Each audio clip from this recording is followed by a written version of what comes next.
Docteur Macon, bonjour. Bonjour Fabrice. Merci de nous faire l'honneur d'être à Harmattan avec nous. Alors, vous venez de commettre cet ouvrage, ce roman, votre premier, Oasis blanc des désert noirs, voyage au cœur du mirage sud-africain. De manière synthétique, pouvez-vous nous faire un bref aperçu de l'Afrique du Sud que vous découvrez à ce moment? Ma rencontre avec l'Afrique du Sud se situe dans mes tendres années à l'université, alors que j'étais leader d'étudiants. J'entendais parler de l'Afrique du Sud, mais comme un pays comme un autre. Mais ma fascination pour l'Afrique du Sud naît lorsque je fais la rencontre virtuelle du personnage de Mandela. Et j'entendais parler de Mandela, évidemment, lorsque j'étais jeune, sa libération, qui avait été un grand moment, alors que j'entrais au lycée à l'époque, un grand moment politique pour l'Afrique, et tout le processus finalement de sortie de l'apartheid qui a permis de constituer une véritable littérature africaine et a nourri aussi le mouvement de libération de l'Afrique. Le moment de démocratisation, parce que cette lutte contre l'apartheid, la fin de l'apartheid entre guillemets, coïncide avec les mouvements de démocratisation de la plupart des pays africains. Et donc, tous ceux qui se sont intéressés à la démocratisation des pays africains étaient obligés de s'intéresser à l'expérience sud-africaine. La spécificité et la configuration de la société sud-africaine pré-apartheid et post-apartheid intéressaient donc et continue à intéresser la plupart de ceux qui discutaient des questions de démocratie. Mais qu'est-ce que je découvre en Afrique du Sud rapidement? C'est une société extrêmement contrastée. Et c'est une société qui n'a rien à voir avec l'image qu'on peut s'en faire quand on est à l'extérieur.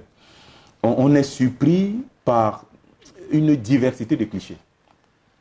Et vous avez peut-être à la fin la question du legs de Mandela, qui est la trame de fond de ce roman qui est un carnet de route.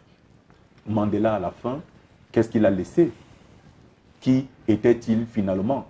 Et je crois que c'est peut-être le plus grand choc auquel j'ai été confronté, c'est de me rendre compte que mon héros de jeunesse n'était peut-être pas celui que j'avais imaginé. Très bien. On ne va pas revenir sur ces détails factuels qui sont bien inscrits dans l'intrigue qu'on peut retrouver dans ce livre de 114 pages, bien lisible en 2 heures. Maintenant, revenons un peu sur la figure de Mandela, qui vous a le contraste avec l'image que vous aviez étudiant et celle de l'aîné sur le plan académique qui est arrivé sur le terrain. Après le choc, qu'est-ce qui vous a le plus déçu? Parce qu'il y a une question sous-jacente, qu'est-ce qui vous a le plus déçu? L'absence de pragmatisme du rêve vendu par Mandela et ses congénères, ou alors la non-relève, la non-saisie de leur vision par la nouvelle génération. Parce à l'exception de Julius Malema et Moussi Menane, qui font un peu figure d'exception, mais dans votre description retrouvée dans le livre, la majorité de la jeunesse noire sud-africaine ne se sent pas fondamentalement concernée par les débats de leurs aînés. Alors, qu'est-ce qui vous a le plus déçu à ce niveau? Les deux choses en réalité. La faiblesse stratégique de la génération Mandela, qui en réalité, après avoir tant sacrifié au moment de la négociation de la fin de l'apartheid, cette génération n'a pas su négocier la défense des intérêts de leur population. Parce qu'il faut aussi rappeler que la fin de l'apartheid n'est pas qu'une victoire sud-africaine. C'est ce qu'on oublie souvent. La fin de l'apartheid est d'abord une conséquence de l'évolution de l'histoire. On est en plein vent d'Est, oui, en plein mouvement de démocratisation, et la conscience collective universelle n'est plus d'accord avec un certain type de régime.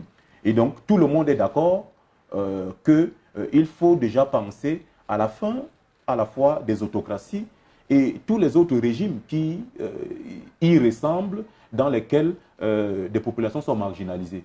Tout le monde sait qu'on va vers la fin de l'apartheid et que tôt ou tard, l'apartheid doit bien finir. Premièrement. Deuxièmement, il devait comprendre la configuration des rapports de force dans la société au moment de la négociation. Quand ils entrent en prison, l'Afrique du Sud n'est pas celle des années 90. Beaucoup de choses ont changé. Les écarts se sont davantage creusés. On a confiné avec des politiques de ségrégation, confiné la population noire dans une sous-éducation. Ça a été savamment orchestré par l'administration blanche. On a rendu extrêmement cher l'accès à l'éducation. On a créé des écoles pour des Noirs avec un système éducatif parallèle, les obligeant à faire un certain type de formation qui ne permettent donc pas à la fois d'avoir l'ouverture politique et intellectuelle nécessaire, ni avoir la capacité à exercer des métiers qui ont une influence directe sur le fonctionnement du capital. Donc il y a eu des politiques d'exclusion qui ont eu une forte dimension culturelle. Et ils devaient donc comprendre ce contexte et pouvoir négocier en conséquence. Les négociations pour la fin de l'apartheid ont duré près de 18 mois, 2 ans pratiquement. Donc ils ont eu l'occasion, Mandela a eu l'occasion de discuter, de préparer la sortie de l'apartheid pour s'assurer quand même que les lois, les réglementations et les distributions des positions de pouvoir permettaient de rééquilibrer quand même au moins à 30, 70% ou 40, 60, quand même le rapport de force dans l'environnement. Donc il y a eu un manque de pragmatisme, un manque de vision stratégique, un manque de vision à long terme. Maintenant, du point de vue des successeurs, de l'idéologie, de la vision héritée, les fruits tombent rarement loin de l'arbre. Lorsque vous avez des gens qui ont hérité directement de leurs dévanciers, qui avaient une vision très obtuse, il est fort probable que les héritiers puissent perpétrer finalement ce qui avait été pensé, la vision qui avait été celle de leurs dévanciers. Quand vous regardez aujourd'hui la configuration, même pour faire le parallèle avec nos sociétés, ceux qui ont directement hérité des valeurs locaux de l'impérialisme occidental ne font pas une politique qui soit totalement différente d'eux. Directement, en embrayant avec la faiblesse stratégique, on peut conclure avec vous qu'il n'y a pas eu de véritable révolution politique, économique en Afrique du Sud sous l'ère Mandela. Évidemment, il n'y a eu aucune évolution parce qu'il n'y a eu aucune révolution. L'évolution suppose un changement un peu amélioratif ou qualitatif d'une situation qui existait. Encore qu'il y a des évolutions qui sont dans le sens inverse. Parce qu'on peut évoluer vers le bien comme on peut évoluer vers le mal. On peut évoluer vers le haut ou évoluer vers l'arrière. Ce qui fait donc, ce qui est totalement différent d'une révolution. C'est vrai aussi qu'une révolution peut avoir des côtés négatifs, mais une révolution suppose un changement total de cap. Et donc, il n'y a eu aucune révolution, il y a eu une évolution. Une évolution qui n'est pas, malheureusement, elle n'est pas significative pour pouvoir entraîner un véritable changement de la société sud-africaine aujourd'hui, de l'état des rapports de force.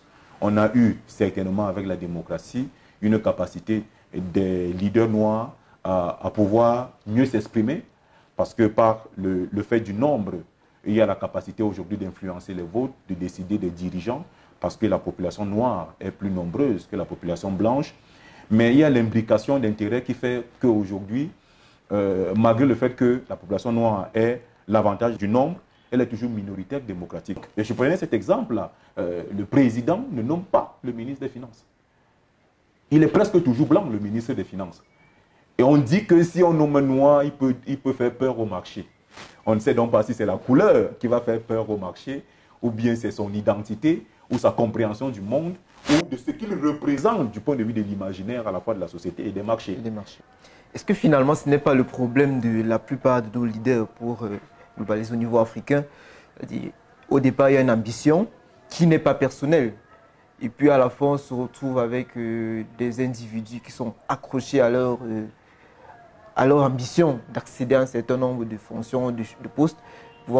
Ils se disent qu'à ce niveau, ils sont les seuls à pouvoir incarner le changement, à pouvoir porter une certaine révolution et ne pas se départir en instituant peut-être une sorte, en transmettant leurs valeurs, leurs visions au quotidien.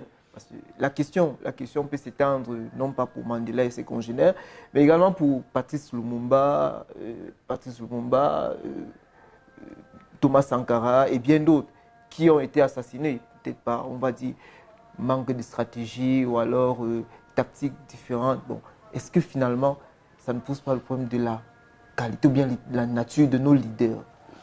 La question que tu poses, Fabrice, c'est une question fondamentale qui est largement traitée dans mon ouvrage sur le leadership et leur capacité à passer le flambeau. Le leadership est consubstantiel, mais il se transmet. Il se transmet, non le leadership lui-même, mais les valeurs qu'il incarne. Et donc, le leadership, c'est la vision, c'est la révolution et c'est l'esprit de service. Et dans l'esprit de service du leader qui se met au service d'une cause, mais d'un idéal, mais aussi d'une communauté, le leader a une responsabilité face à l'histoire qui l'oblige donc à un moment donné de se retirer et de passer le flambeau aux générations qui suivent. C'est justement dans cette dimension de transmission que beaucoup de nos leaders ont péché et que beaucoup pêchent encore. Dans cet ouvrage sur le leadership en Afrique et c'est des philosophies sur le développement, je questionne déjà le leadership de Kagame aujourd'hui. Et j'annonce déjà que la faiblesse de son leadership, c'est la capacité à transmettre. Et que toutes les avancées que le Rwanda est en train de connaître aujourd'hui peuvent s'en aller avec le départ de Kagame qui n'est pas éternel. La faiblesse du leadership de Kagame, c'est la capacité à transmettre.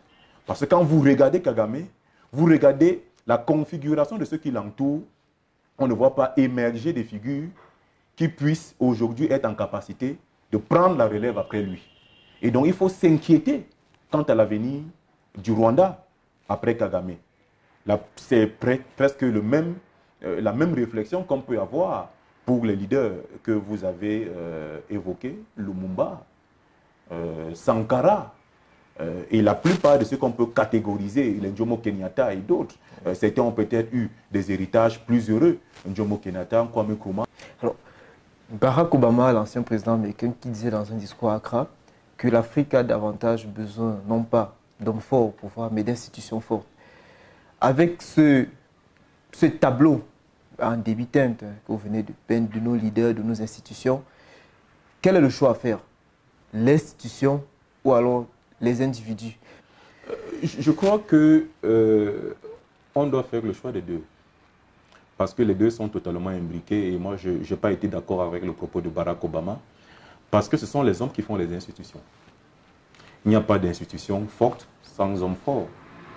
Et partout où il y a des institutions faibles ou médiocres, c'est parce que les hommes sont médiocres. Quand vous lisez une critique qui est faite dans les années 40 sur la structuration du pouvoir égyptien, il y a des auteurs qui disent que l'Égypte est faible et médiocrement gouvernée parce que les institutions sont faibles. Cela me permet aussi de faire un lien avec une réflexion fondamentale, celle sur la faillite des nations. C'est une réflexion qui me semble très utile, qui permet de comprendre la distinction ce que Daron Acemoglu et James Robinson, dans ce fabuleux ouvrage, la distinction qu'ils font entre institution extractive et institution inclusive. En réalité, ils appellent institution extractive celle-là qui pille, qui absorbe les ressources et qui ne dynamise pas l'environnement politique et l'environnement économique. En réalité, c'est une autre expression pour parler d'institutions qui sont dictatoriales.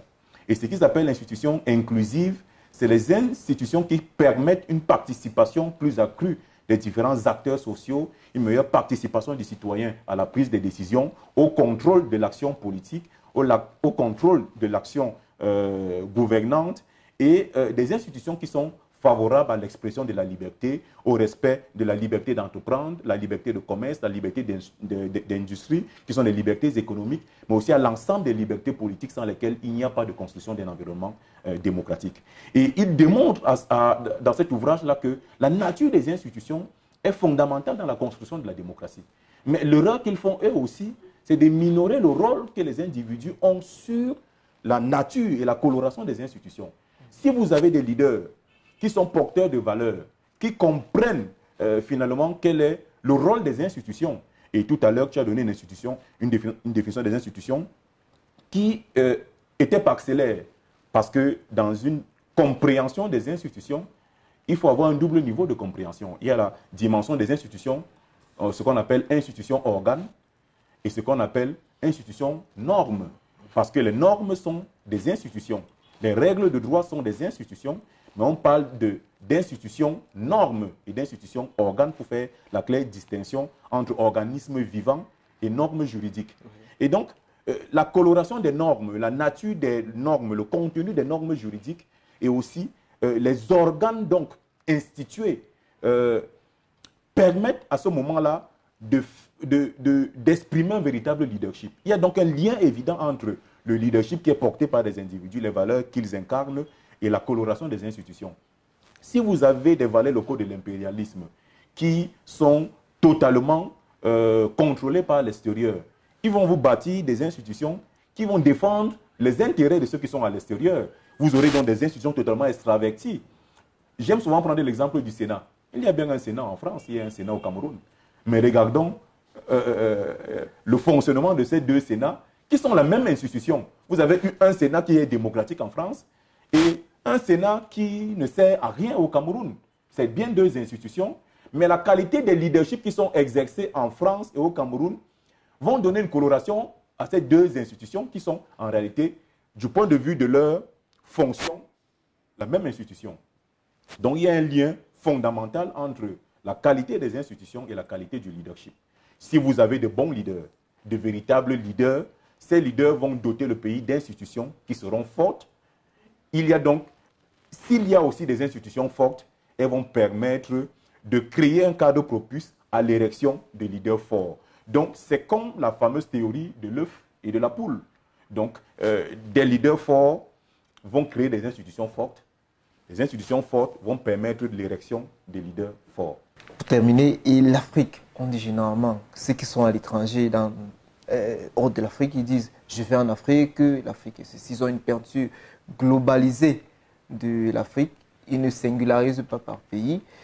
Alors, cette institution qui porte le projet africain, l'Union africaine, relativement à votre expérience au niveau du Parlement africain, pensez-vous qu'elle est à même de tenir, de porter un paradigme africain du leadership et est-elle capable de présenter sa vision des enjeux mondiaux? Elle est incapable. Et je crois qu'il ne faut pas rêver et fantasmer quant aux prérogatives et aux capacités de l'Union africaine. Pour la simple raison que l'Union africaine n'est que, en réalité, le porte-parole des gouvernements africains. Et que vous ne pouvez pas avoir des nations autocratiques avec une Union africaine démocratique. Parce que ce sont les tares des sociétés qui sont portées au niveau sous-régional. Vous regardez aujourd'hui la coloration de la CEMAC, les limites de la CEMAC, qui est une entreprise totalement paralysée par la corruption, par la volonté de limiter et de contrôler les ambitions des citoyens. Cette intégration des peuples a échoué. La construction de ce qu'on appelle des projets intégrateurs aujourd'hui a été limitée. CEMAC, le passeport CEMAC, les projets d'infrastructures, de construction de routes communautaires, parce que c'est la corruption qui est dans les États qui vicie le fonctionnement de la CEMAC. C'est l'incapacité à achever les infrastructures dans des pays qui impactent aussi au niveau de la CEMAC. C'est l'incapacité à assurer le budget national qui limite la capacité des États à assurer le financement qui est nécessaire au fonctionnement de la CEMAC. Et ce sont ces mêmes tares qui sont portées au niveau régional donc de l'Union africaine. Vous ne pouvez donc pas avoir de véritables limitations des changements anticonstitutionnels, qui est une ambition affichée de l'Union africaine, ni du développement économique, alors que c'est les mêmes Idriss Déby, Paul Biya et tous les autres qui se retrouvent comme ceux qui décident à la fois des règles de l'Union africaine, des politiques publiques au niveau de l'Union africaine, des ambitions de l'Union africaine et de l'agenda des projets et des activités annuelles de l'Union africaine. Un dernier mot pour le public. relativement à cet ouvrage? Pour le public, c'est la première fois que j'écris un roman. Et c'est la première fois que j'écris un livre si menu. Il n'est pas volumineux, c'est 114 pages qui se lisent facilement. C'est un condensé d'une expérience que j'ai vécue, et donc c'est un récit de vie qui peut éclairer la compréhension sur l'Afrique du Sud d'aujourd'hui, qui reste quand même du point de vue stratégique un pays fondamental dans la perspective du développement de l'Afrique. C'est le pays le plus développé de l'Afrique aujourd'hui, même si pour certains, c'est un pays blanc situé en Afrique, ça ne reste pas moins que c'est un pays africain qui a une puissance économique extraordinaire, qui joue un rôle stabilisateur sur une floraison de problématiques fondamentales, qui a un rôle décisif sur la marche de certaines institutions africaines comme l'Union africaine, et qui, aujourd'hui, du point de vue de son histoire, de sa culture, permet d'éclairer notre passé, d'intelliger notre présent et de construire des perspectives d'avenir pour, dans une perspective panafricaniste de l'histoire de la civilisation africaine. Et donc, c'est un ouvrage qu'il faut lire, qui est intéressant, et j'espère qu'il sera bien accueilli par le public. Je remercie beaucoup.